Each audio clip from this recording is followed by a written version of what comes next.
Esta semana estudiamos el santuario del Nuevo Pacto. Y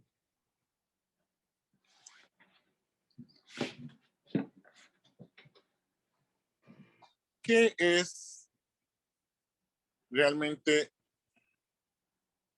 lo importante del santuario? Entendemos que las metáforas bíblicas señalan hacia una realidad, la realidad de la verdad acerca del carácter de Dios de amor, sus métodos, sus principios, las leyes de diseño y su plan de sanar y restaurar a cada uno de nosotros, además de el universo entero, regresarlo a su diseño original. Y vamos a acordarnos qué es una metáfora. ¿Qué es una metáfora, Ale? Es una metáfora, es una expresión, iba a decir una expresión metafórica, una expresión que podríamos decir simboliza o caracteriza un mensaje. Claro, es un símbolo, una parábola o algo similar. Que ejemplifica Ahora, o que grafica. claro. Entonces, pero si eso no señala a algo, a una realidad mayor, entonces es mera fantasía. Claro. Entonces, el desafío consiste en interpretar la simbología debidamente. Pero algo que es peor es el no comprender o algo peor que el no comprender la simbología es atribuirle un significado falso. Porque entonces uno termina creyendo tener una verdad y se detiene en la búsqueda de la respuesta correcta o del significado correcto. Claro. Entonces, ningún elemento del santuario del Antiguo Testamento debe ser tomado literalmente. Cada elemento es simbólico de alguna manera y señala a una realidad mayor. Entonces, a fin de que lo comprendamos correctamente, debemos de codificar los símbolos y las metáforas y comprender de la manera correcta la realidad mayor hacia la cual está apuntando. Entonces, mucho del contenido de esta lección ilustra algunas formas en que el santuario del Antiguo Testamento y el santuario celestial ha sido mal comprendido. Entonces, que a la vez resulta en una distorsión acerca de Dios, su carácter y sus métodos y el plan de salvación. Y entonces esto empuja a millones a creer en un sistema distorsionado que no tiene poder para ni sanar, Claro. ni transformar. Entonces, no debe sorprendernos el que la construcción de la ley imperial sea la base acerca de estas distorsiones y malos entendidos. Entonces, el creer que las leyes de Dios funcionan como las leyes humanas, que es un sistema de reglas sin consecuencias inherentes, que requiere una fiscalización judicial y que inflige castigos externos o penalidades, eso empuja a que las personas malinterpreten el significado, la comprensión de los sacrificios de los animales en el Antiguo Testamento y el requisito del derramamiento de sangre como un proceso legal en un sistema judicial. Entonces, vamos a notar lo que la Biblia dice acerca del Antiguo Testamento en Hebreos 9 y 10. Entonces,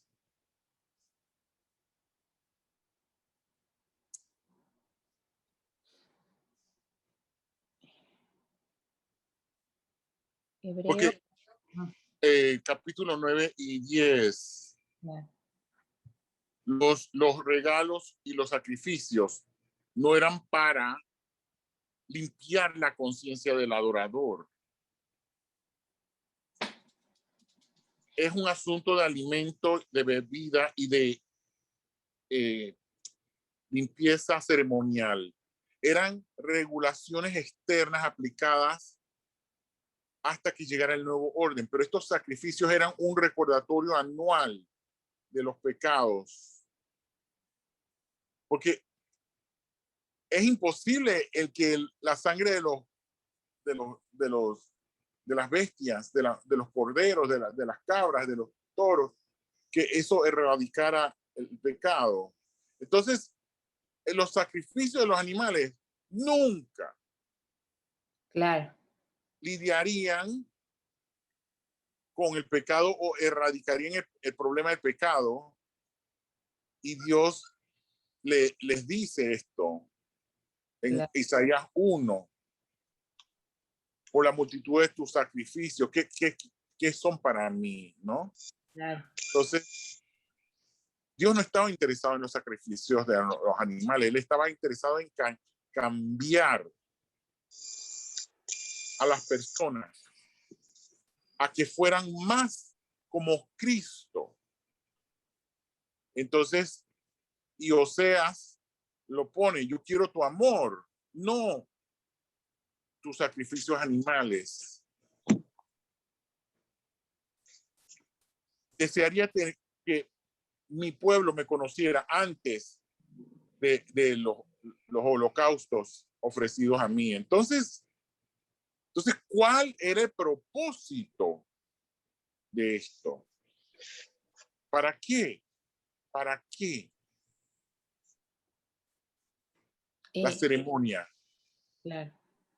Para que comprendieran, ¿no? Para que visualizaran el plan de salvación, pero no para reemplazar o el animal era simplemente un símbolo, era un ejemplo, era un método visual y más que visual, porque lo tenían que vivir, ¿no? Lo que iba a Era un método visual, claro, que se trasladaba a experimentar, a experimentarlo, claro, vivenciarlo. Entonces, era un teatro, era un drama en el que se involucraba al pecador. En este caso, estos pecadores, acordémonos que eran esclavos. No se les permitía pensar. Claro, eran muy básicas, sus mentes eran muy Entonces, embrutecidos por tantos años de esclavitud. Entonces su forma de comprender quizás era la mejor de esa forma, ¿no? Y entonces, era este teatro, este drama y esta actividad estaba diseñada para enseñar, para transformar, para iluminar. Entonces, porque imagínense el poner las manos sobre un animalito, la mascota, Sí. y confesarse y después y decirle te voy a matar y entonces y verlo morir. Entonces, eso no tendría eso, ¿acaso no tendría eso un impacto en el individuo? Entonces, y esto era parte del propósito, el sentirnos hastiados del pecado,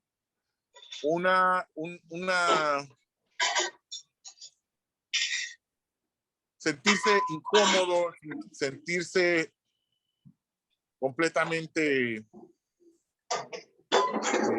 la palabra es revuelto por su destrucción, de tal manera que no querramos participar en el pecado nuevamente. Pero había un propósito aún mayor, y todo el sistema levítico era un guión.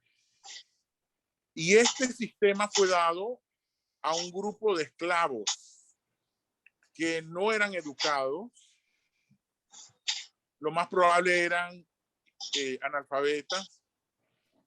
Entonces Dios los dirigió a través de Moisés a edificar un escenario impresionante con vestimentas, con útiles y proveerlos con un guión muy detallado. Entonces, Permíteme. no solamente para ellos, sino para las comunidades alrededor. Adelante. Y permíteme, vamos a quitar el micrófono de los otros Usuarios para que la grabación salga bien. Vamos a quitar el micrófono. Ruth. Ahí lo apago. Gracias, gracias. Entonces, la salvación no dependía en participar o actuar en este drama, tampoco si era o no un israelita. Para ser salvado había que experimentar la realidad hacia la cual el drama apuntaba, señalaba. Entonces, muchos de los actores se enfrascaron con la letra del guión, que fallaron en comprender y abrazar la realidad a la cual apuntaba. Claro.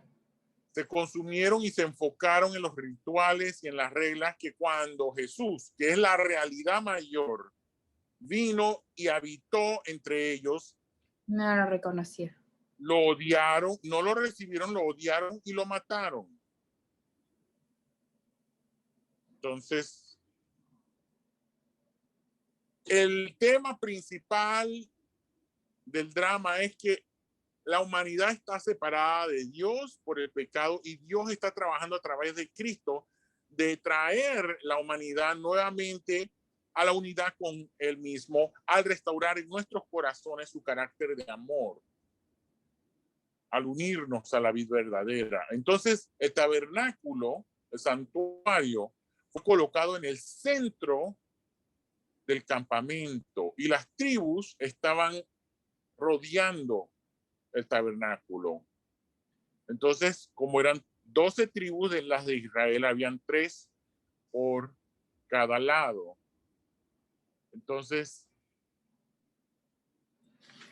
esto es simbólico porque las 12 tribus representan a los inconversos de todo el mundo y los levitas, el sacerdocio de creyentes,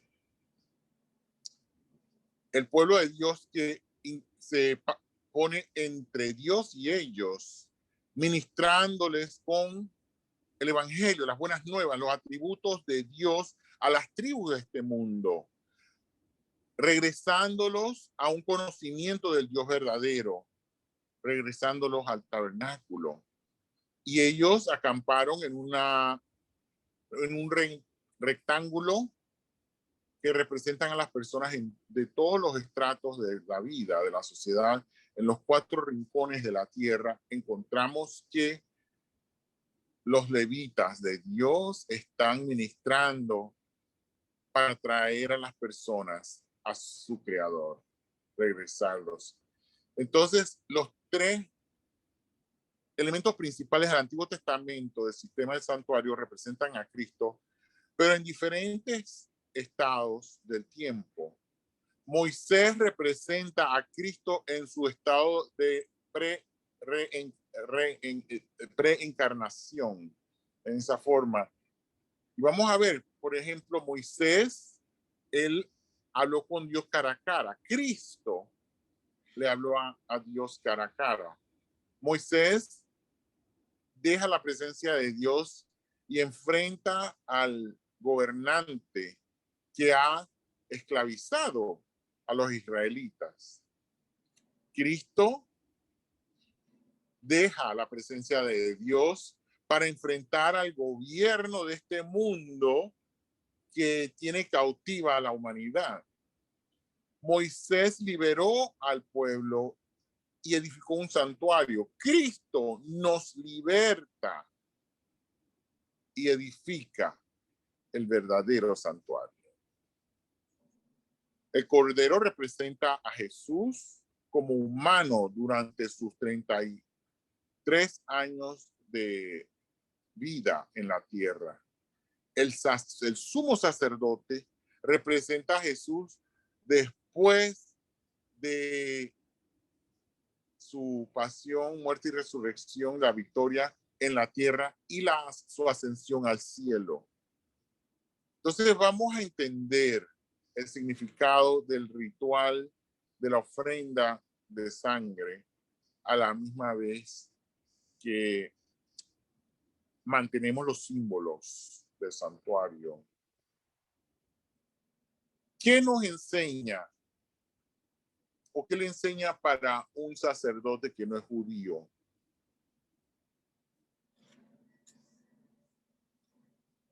Perdón, para un sacerdote, perdón, para un judío que no era sacerdote, ahora sí, ahora estoy más claro. Para un judío común y corriente que no era sacerdote, un miembro de las 12 tribus, ¿qué lección tenía? Porque él llegaba, el pecador llegaba e imponía sus manos sobre la cabeza del animal a ser sacrificado y sobre el cual le son confesados los pecados. ¿Y por qué creen ustedes que sobre la cabeza? ¿Por qué en la cabeza del animal, de la bestia? Y porque la cabeza manda al cuerpo. Bueno, exacto, tal cual. Porque es donde ocurre el pecado, claro, ocurre en la mente. Claro. Entonces, ahí se gestionan las ideas. Ahí se gestionan las ideas y entonces el pecador no es sacerdote, era el que cercenaba la circulación. La vida está en la sangre. Claro. ¿Y qué es lo que la sangre en el cuerpo circula? Entonces, esta es una lección objetiva de cómo funciona el amor. El amor está centrado en el prójimo. Continuamente da y da y da. Sin embargo, el pecado corta el principio de dar y detiene la circulación sanguínea y el animal muere. El pecado corta mi diseño, lo cercena. El principio de amor, la ley de la vida, y ocurre la muerte. El animal sacrificado y su sangre representa al Inmaculado Jesús, que tomó nuestra condición terminal de pecado sobre sí mismo a fin de arreglar a la humanidad y llegar a ser nuestro remedio. La sangre era llevada por los sacerdotes en recipientes y tanto los sacerdotes como estos recipientes representan la comunidad de creyentes, llevando el sacerdocio de creyentes, llevando el mensaje del evangelio, la verdad del reino de Dios a todo el mundo. La vida está en la sangre y la sangre es vida, la vida de Cristo, y la vida solamente se puede llevar a cabo en seres humanos. El amor le es dado y a la vez que amamos al prójimo, llegamos a ser los pies y las manos y los pies de Cristo. Claro. Y es así como le damos del amor de Cristo, o sea, la sangre de Cristo, hacia otros. Somos un vaso. Entonces, para el judío común y corriente, que no era sacerdote, la sangre era vertida sobre la base del altar y representa un cambio fundamental en el corazón del pecador, que pasa de la desconfianza y el egoísmo al amor y a la confianza y la fe. Los cuernos en el altar representan los defectos en nuestros caracteres que desarrollamos al vivir en pecado, y es por esto que la sangre se aplicaba a estos cuernos del altar y representa el trabajo de Cristo en nuestros corazones, nuestros corazones, nuestro desarrollo nuevo de carácter. Las sendas antiguas, los hábitos antiguos se detienen, son empujados hacia atrás. Los defectos están siendo removidos y reemplazados con nuevos motivos, nuevos deseos y con características de una forma de ser como la de Cristo. Algunos lo llamarían méritos. Entonces,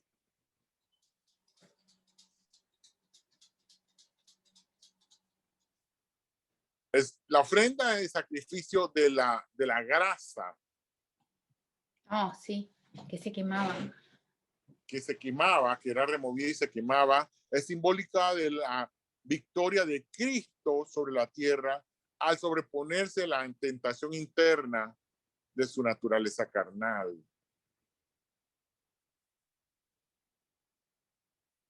Entonces, por eso es que cada vez que leemos acerca de que la grasa es quemada, que es un aroma agradable a Dios, no es que Él se goza con ese olor, ¿no? Como si tuviéramos un niño con leucemia, y entonces el niño tiene radiación para quemar el cáncer, pero ese aroma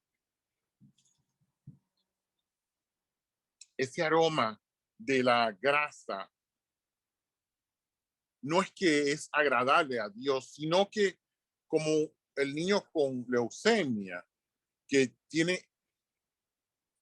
pasa por la radiación, entonces eso tiene un olor particular, pero ese olor particular es agradable para los padres, porque significa que el cáncer está siendo destruido. Oh. Entonces, la quema de la grasa es la metáfora de quemar el miedo y el egoísmo de nuestros corazones. Y eso es agradable a Dios. Claro, ahora entiendo. Entonces, el lavamiento de los órganos representa el lavamiento del hombre interior, el remover la culpa, la vergüenza, el egoísmo y el miedo del corazón. Claro. El separar la grasa de los órganos y el quemarla representa el trabajo de Cristo al destruir nuestra naturaleza carnal y la circuncisión del corazón. Se cortan todos los nexos de estas cosas destructivas. Entonces, la quema de los órganos representa el trabajo del Espíritu Santo adentro de nosotros, que está quemando los deseos antiguos y recreando motivos nuevos, valores nuevos. El fuego representa al Espíritu Santo. Antes de que se aplicara la sangre, debía representarse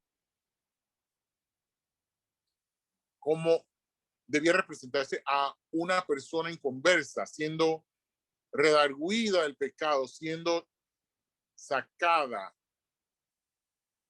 Después que se aplica la sangre, se representa el poder transformador, la renovación, la sanidad y la regeneración.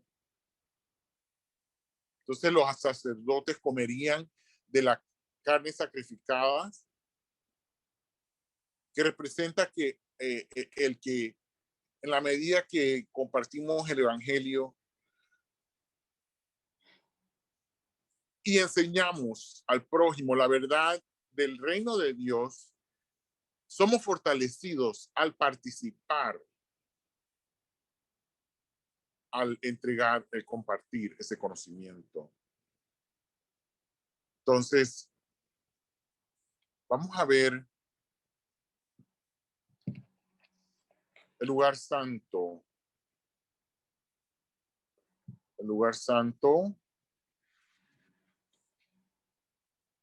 que recordemos que ese, vamos a ver, el lugar santo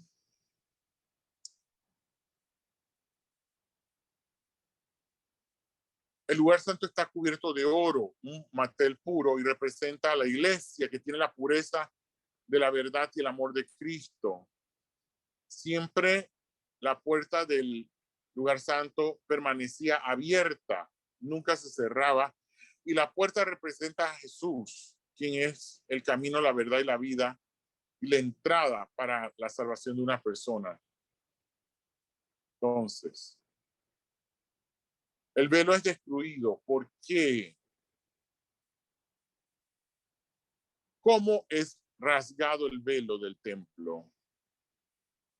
¿En qué dirección? De arriba hacia abajo. De arriba hacia abajo. ¿Y por qué? ¿Por qué de arriba hacia abajo? Bueno, porque es Dios mismo que está diciendo ya no hace falta más estos sacrificios porque Cristo ya murió, o sea, fue el Cordero de Dios consumado, digamos, ¿no? Entonces, no hacía más falta estos símbolos porque ya Cristo había muerto y había resucitado. Pero el velo representa la obstrucción que nos impide a ver a Dios claramente. Las mentiras y la mala representación y las distorsiones acerca de Dios. Claro. Entonces, cuando una persona que profesa ser cristiano comete un pecado, esta persona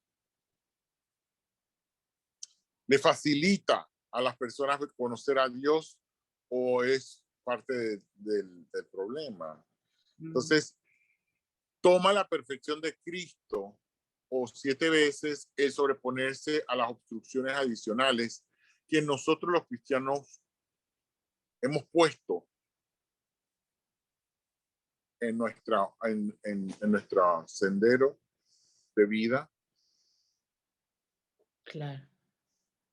Y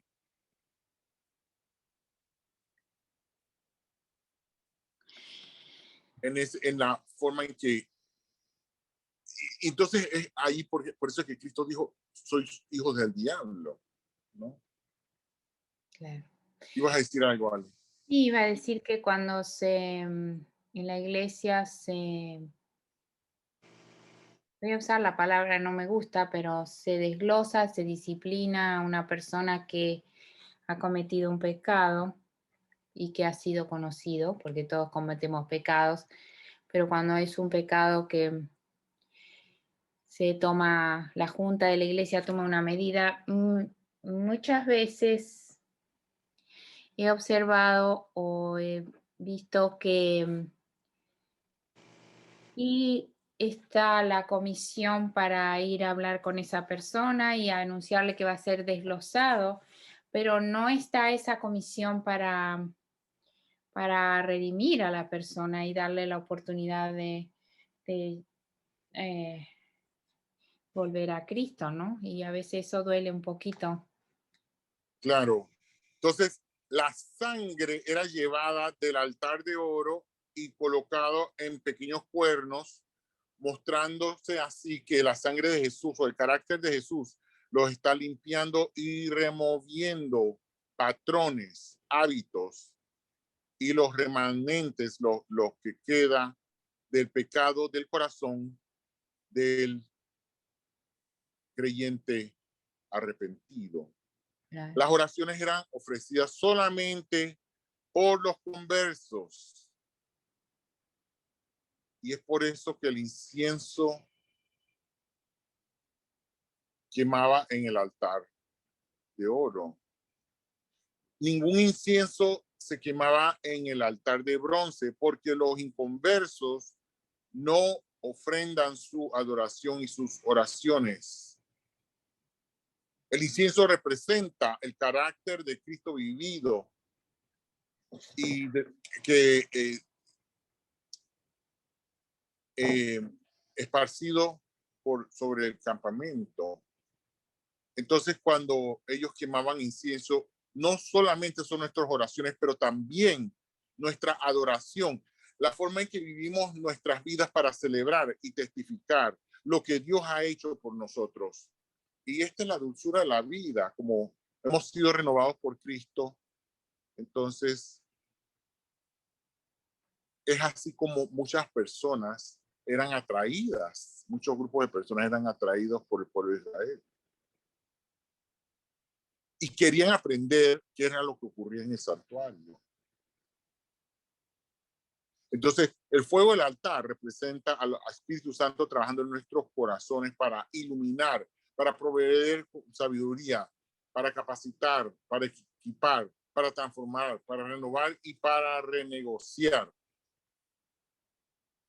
Perdón, la palabra es regenerar, renovar y regenerar, no renegociar, no, aquí no hay nada que negociar. La palabra, reitero, es regenerar. Entonces, la sangre remanente se vertía sobre la base del altar de bronce, representando el poder de Dios de alcanzar aún a los inconversos del mundo. Mientras que nosotros, siendo el cuerpo de Cristo, somos amables los unos con los otros, perdonando al prójimo, perdonándonos. Entonces, en la medida en que sostenemos la pecaminosidad y que estamos luchando, entonces, y ayudamos al prójimo a sobreponerse, las personas están testificando y las personas, sus corazones están siendo tocados, llevados a una conversión. Los otros útiles eran el candelero, el aceite, la mesa, el vino, ¿Y qué se encontraba en el lugar santísimo? El arca. Ajá. El arca con los dos ángeles, la ley de Dios, la vara de Aarón y los... Falta algo.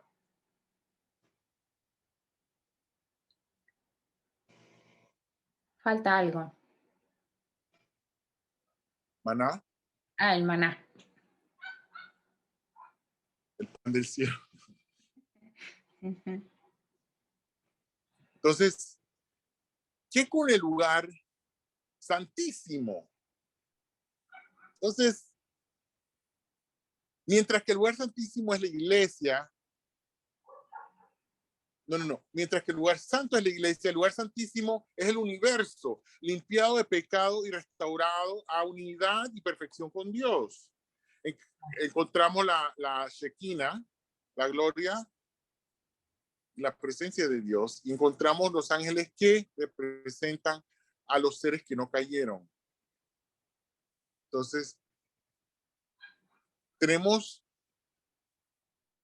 la caja hecha de el arca, la tapadera del arca hecha con el oro macizo que representa a Jesús. Y debajo de la tapadera tenemos a Dios representado, a Jesús representado, tenemos los ángeles representados. ¿Y quién no está siendo representado? Los pecadores que son salvados. Esa es la caja, que estaba hecha de madera porosa, cubierta, platinada, chapisteada en oro, la perfección de Cristo. Así que los seres humanos que eran pecadores, que han sido perfeccionados a través de Cristo y renovados a justicia y restaurados en unidad con Dios. ¿Qué contenía esta caja? Ya lo dijimos. Ajá. La ley de Dios, la vara de Aarón y el maná. Lo primero que entró en la caja fue el pan del cielo, el maná. Ah, dije al revés. Jesús es el pan del cielo. Claro. Entonces, lo primero que el pecador debe participar a fin de tener su corazón restaurado es tiene que participar, comer de Jesús, la palabra de Dios, la luz que ilumina a los hombres. Entonces, una vez que se participa de Jesús, estamos listos para confiar. Las mentiras son destruidas. El temor desaparece. Nos abrimos nuestros corazones a Él y confiamos. Cuando abrimos nuestros corazones a Él, lo segundo que aparece en la caja eran los 10 mandamientos, la ley.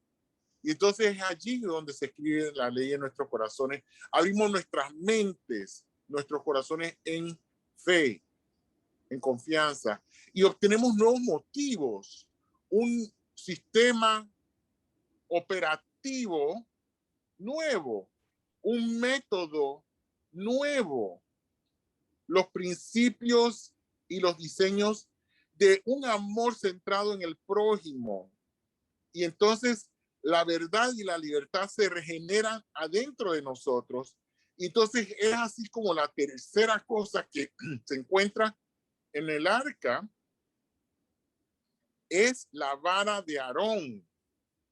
Esa vara estaba muerta, estaba seca, no tenía vida, pero florece como nosotros que estábamos muertos en las transgresiones y en el pecado, y ahora de repente aparecen frutos apacibles de justicia.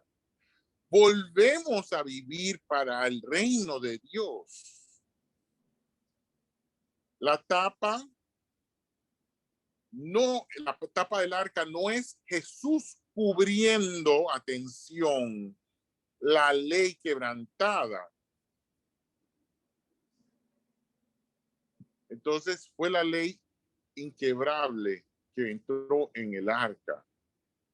Porque no es la ley quebrantada la que se cubre, es la justicia perfecta de Cristo siendo reproducido siendo reproducida en el corazón, escrita en el corazón nuevamente.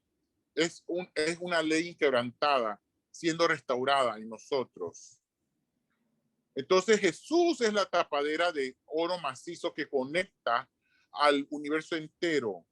Entonces notemos que la Shekinah, la presencia de Dios, está tocando, está conectada con la tapa. Los ángeles están en la tapa. Con el ala. Con las alas cubiertas, sí. En señal de reverencia. Entonces, las personas convertidas, los conversos del mundo, están tocando la tapa. Todas las cosas en el cielo y en la tierra son reconciliados o atraídos de vuelta juntos bajo una cabeza, Jesucristo. Él es el enlace unificante que trae al universo entero en unidad, en justificación, en unidad.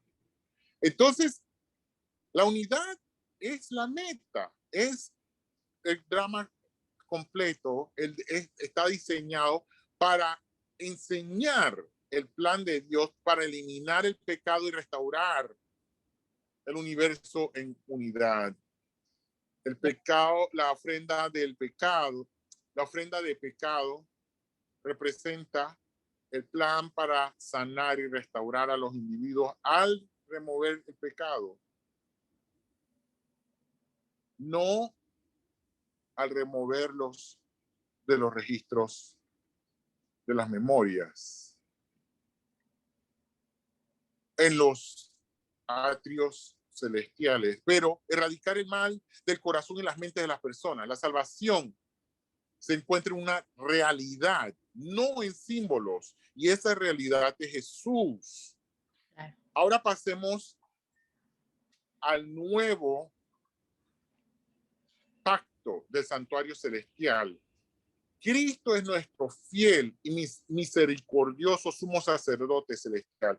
Él ha entrado en el lugar santísimo, en el santuario celestial, y está involucrado en su ministerio de sumo sacerdocio.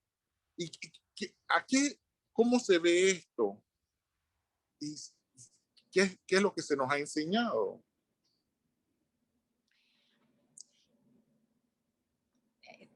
Tenemos que responder. Pues sí, quiero escuchar. Se nos ha enseñado que Él está juzgando a los vivos y a los muertos. Que Él está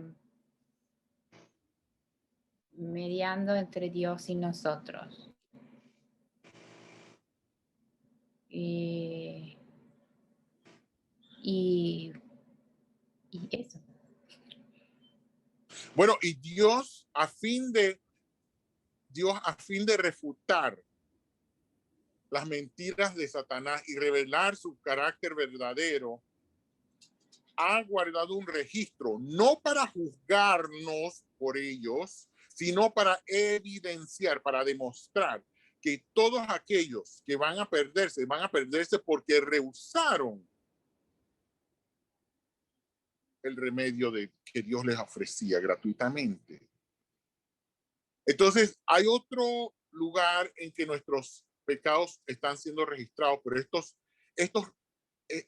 estos registros no son judiciales. Son las individualidades reales de cada persona cuyos caracteres están siendo perfectamente grabados en el cielo. En otras palabras, cada pecado del cual no se ha arrepentido está siendo grabada en el carácter del impertinente, del testarudo. Y es por eso que Jesús decía, aquel que sea justo, justifíquese aún. Entonces vamos a leer el primer párrafo, por favor, en voz alta. De que los se encuentra en testimonios acerca de conducta sexual, adulterio y divorcio. Adelante. Recuerde, su personaje está siendo daguerreotipado. Daguerreotipado. ¿Qué significa daguerreo? Acuérdense, un daguerrotipo. Esto mis padres fueron los que me enseñaron. Nuestros padres sabían lo que era un daguerrotipo. Y el lenguaje actual, realmente moderno, es fotografía. Un daguerrotipo es una fotografía. Ok, entonces, a ver, léelo de nuevo, Alejandra. Okay. Recuerde, su personaje está siendo daguerreotipado, fotografiado por el gran artista maestro en los libros de récord del cielo, tan minuciosamente como el rostro se reproduce en el plato pulido del artista. ¿Qué dicen los libros del cielo en tu caso? ¿Estás adaptando tu carácter al modelo Jesucristo? ¿Estás lavando tus vestiduras de carácter y las blanqueas en la sangre del Cordero? He aquí yo vengo pronto, y mi galardón conmigo, para recompensar a cada uno según su obra. Apocalipsis 22:12. Testimonio sobre comportamiento sexual, adulterio y divorcio. Párrafo 62. No, Página. Página 62, párrafo 1. Vamos a leer el siguiente, que se encuentra en testimonio para los ministros. Léelo, por favor. Toda hora que pasa está modelando nuestra vida futura. Los momentos pasados en la negligencia y en agradar al yo, como si no tuvieran ningún valor, están decidiendo nuestro destino eterno. Las palabras que pronunciamos hoy seguirán resonando cuando el tiempo no será más. Los hechos realizados hoy son transferidos a los libros del cielo, así como los rasgos son transferidos por el artista a la pulida placa. Ellos determinarán nuestro destino para la eternidad, para bendición o para pérdida eterna y agonizante remordimiento. El carácter no puede ser cambiado cuando Cristo venga. Testimonios. No. ¿Cómo es el libro? Testimonio para los ministros. Testimonio para los ministros, página 429, párrafo 3. Y el siguiente párrafo vamos a leerlo de nuestra elevada vocación. A ver.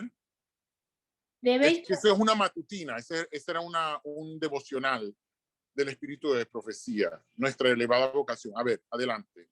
Debéis permanecer puros, leales y firmes, recordando que los rasgos de vuestro carácter quedan registrados en los libros del cielo. No hay circunstancia, lugar, dificultad o privación que nos impida vivir vidas hermosas de fidelidad cristiana y conducta aprobada. La victoria no se encuentra rehuyendo las pruebas, librándose de ellas, sino haciéndoles frente heroicamente, soportándolas pacientemente.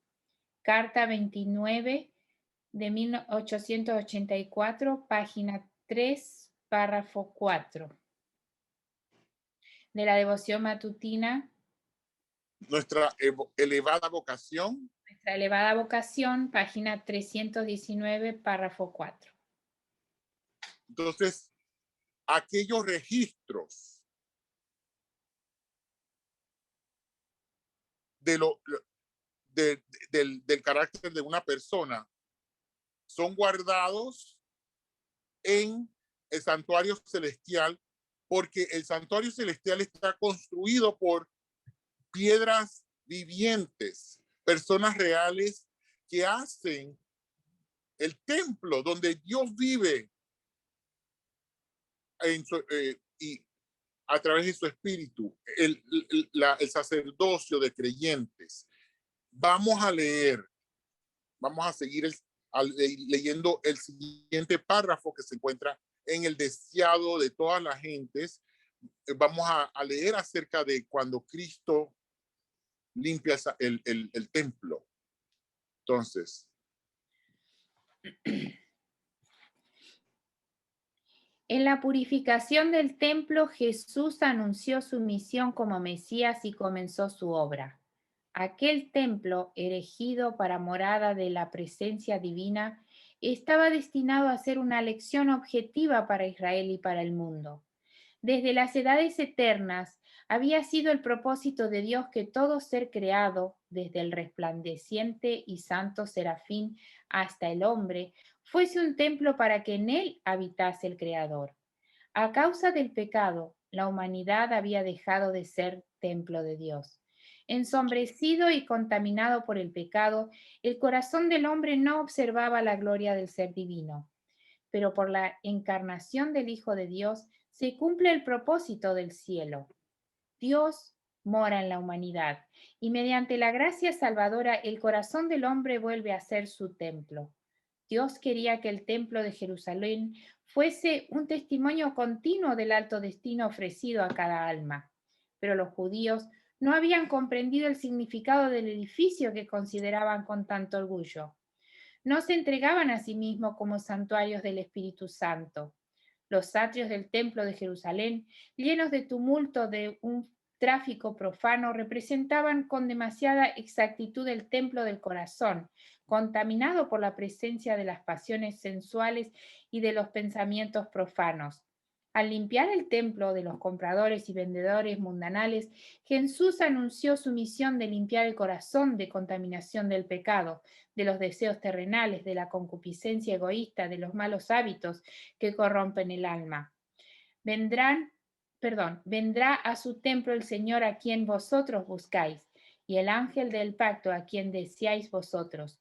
He aquí viene, ha dicho Jehová de los ejércitos. ¿Y quién podrá sufrir el tiempo de su venida? ¿O quién podrá estar cuando Él se mostrara? Porque Él es como fuego purificador, como jabón de lavadores, y sentarse para afinar y limpiar la plata, porque limpiará a los hijos de Leví, los afinará como a oro y como a plata. Malaquías 3, 1 al 3. Deseado de toda la gente, página 132, párrafo 2. Entonces Jesús está ahora en el lugar santísimo en el cielo, liderizando, guiando a todas las agencias a su disposición en el trabajo de limpiar las mentes, los corazones y los caracteres de su pueblo acerca de las mentiras de Dios que se han hecho en contra de Dios. Remover, erradicar el egoísmo de estas mentes y restaurar estas mentes a su justicia. Y ellos son las piedras que conforman el santuario celestial. Vamos a leer en Señales de los Tiempos en inglés el párrafo de 17 de abril de 1901. Los casos de todos están pendientes en el santuario celestial. Día tras día los ángeles de Dios están observando el desarrollo del carácter. Todos los defectos deben ser remediados. El carácter debe asimilarse al carácter de Cristo. A un costo infinito se ha preparado una fuente para nuestra purificación. En la sangre del Hijo de Dios podemos lavar nuestras vestiduras de carácter y blanquearlas. Entonces, ¿cuál es la realidad a la que estos símbolos señalaban, apuntaban? La sangre de Cristo equivale al carácter de Jesús. Las vestimentas equivalen a nuestro carácter. Y el lavar las vestimentas en la sangre de Jesús equivale a remover el egoísmo y asimilar el carácter desinteresado el carácter altruista, el carácter de amor de Cristo. En eso consiste el lavar nuestras vestiduras en la sangre de Cristo. Remover el egoísmo y quedar con el carácter de Jesús. Entonces, esta semana, esta lección, con esta perspectiva, nos da la esperanza de lo que es la eternidad en este momento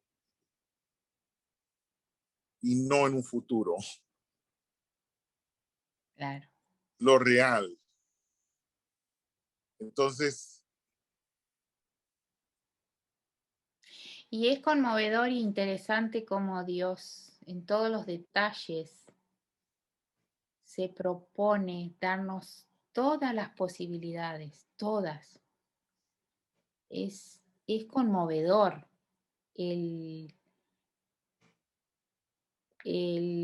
la invitación continua que Él hace. Es conmovedor. y es así con esta perspectiva que se torna el santuario la herramienta gráfica más efectiva en la demostración de nuestra salvación.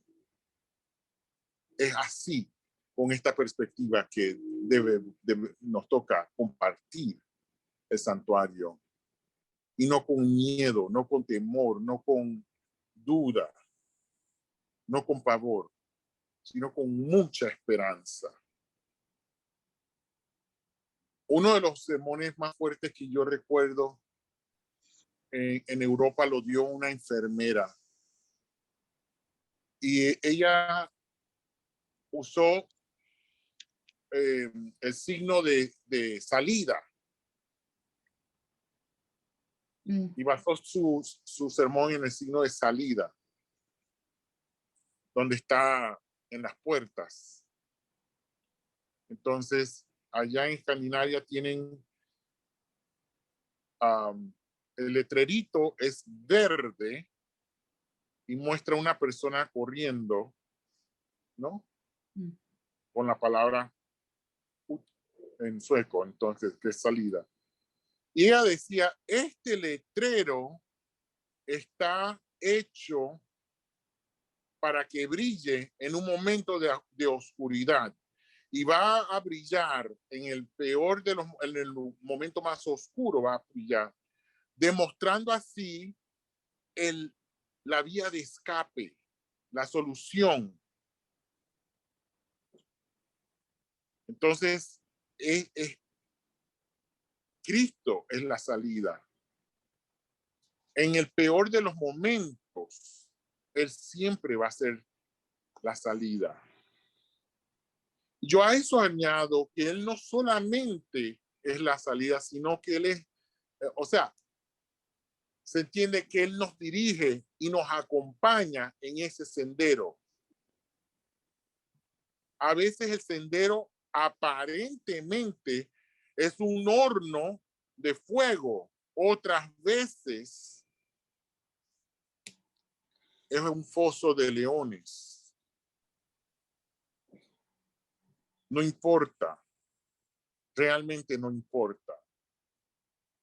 Porque pase lo que pase, Él está con nosotros. Entonces, el pacto, el santuario del nuevo pacto es este. Y me parece a mí que es maravilloso el que podamos no solamente vivirlo, sino compartirlo. Porque cada cosa que experimentamos nos sirve a nosotros para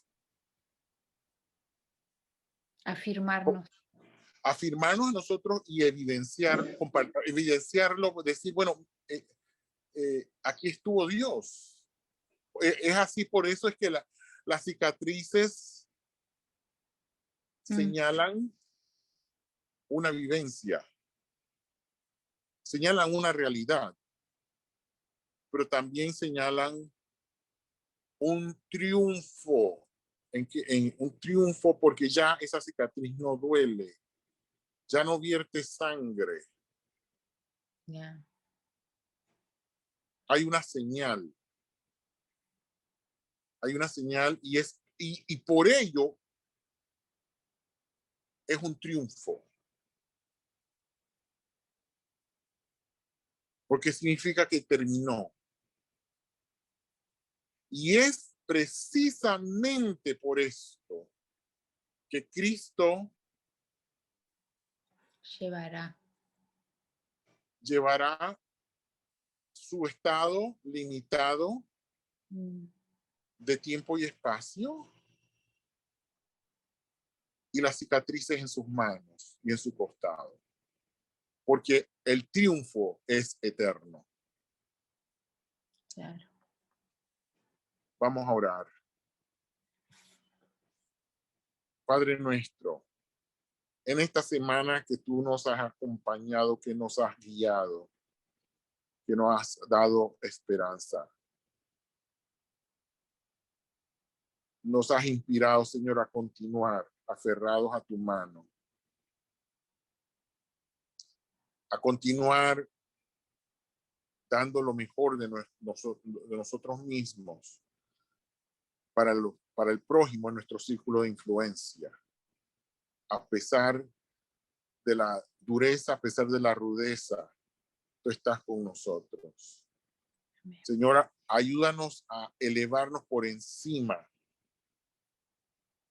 de cada situación, de cada obstáculo, para observar cómo tú triunfaste, Amén.